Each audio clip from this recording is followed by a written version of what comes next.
में कहा है कि प्रत्येक जीव अपने ही भावों का करता है, कोई भी पर द्रव्य का कर्ता हो ही नहीं सकता।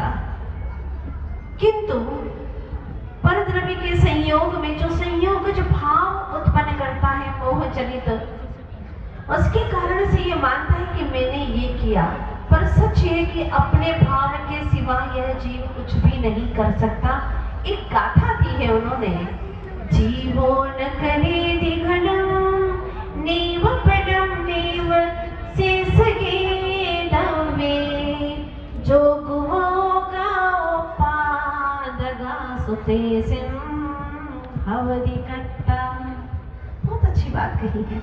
जीव न घट को करता है, न पट यानी कपड़ा। कहने का तात्पर्य न घड़ा बना सकता है, न कपड़ा बना सकता है, न रोटी बना सकता है, न कुछ भी। आप जो मैं इसका करता, मैंने ये किया, मैंने वो किया, ये सारी धुंध है वो अज्ञानता की है।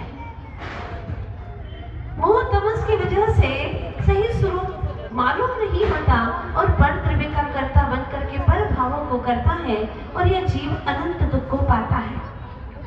पर आचार्य कुंद स्वामी सही बात हमें समझा रहे हैं कि आत्मन तो किसी भी पर द्रव्य का कर्ता नहीं है। तो अभी इन 6 दिवसीय कार्यक्रम में हमने क्या समझा, क्या हुआ? प्रत्येक जीव द्रव्य अपनी अपनी योग्यता से अपने भावों को करता रहा और माहौल को देख करके सभी ने सातिशय पुण्य का आश्रम किया।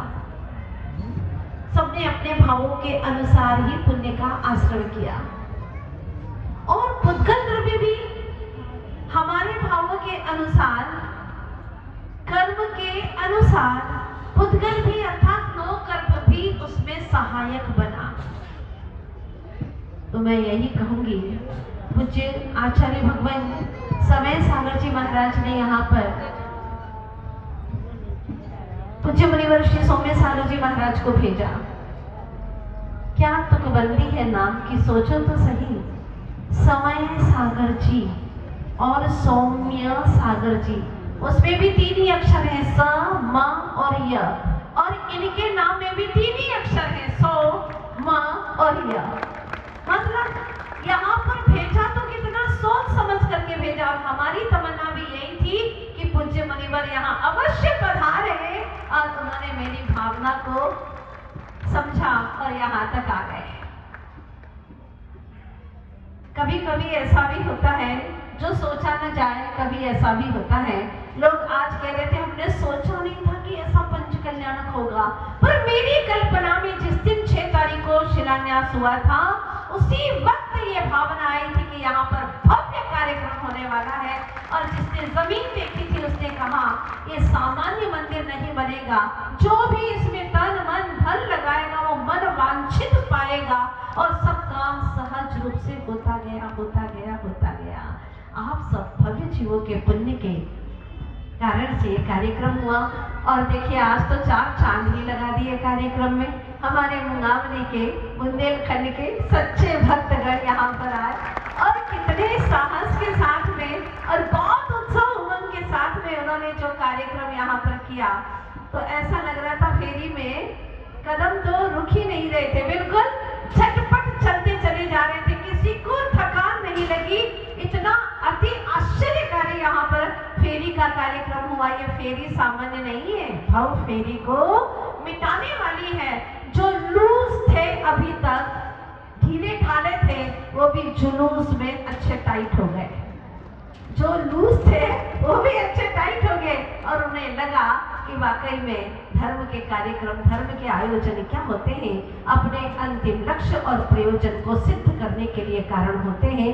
तो बेहतरीन तरीके से आज तक का यह कार्यक्रम आप सभी भव्य जीवों के पुण्योदय से, पूज्य मुनिवर के आशीर्वाद से, उनकी सन्निधि से और हमारे आदिनाथ भगवान तो बैठे ही हैं, उन्हीं की विराजमान होने से कार्यक्रम यहाँ पर संपन्न हुआ।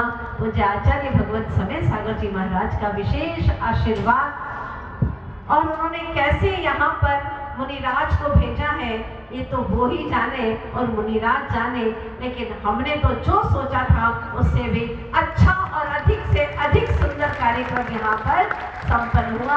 आज सारे लोग एक ही चर्चा ऐसा पंच कल्याणक होता है, कम से कम समय में लोग सालों से तैयारी करते हैं, महीनों से तैयारी करते हैं, लेकिन यहाँ तो कुछ सप्ताहों की भी तैयारी नहीं थी, कुछ दिन की तैयारी में बहुत अच्छे से ये कार्यक्रम संपन्न हुआ।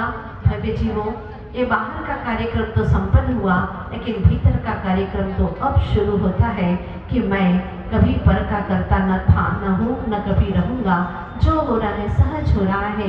ऐसी भावना से जब हम पुण्य के कार्य करते हैं तो वह सातिशय पुण्य में परिवर्तित हो जाता है।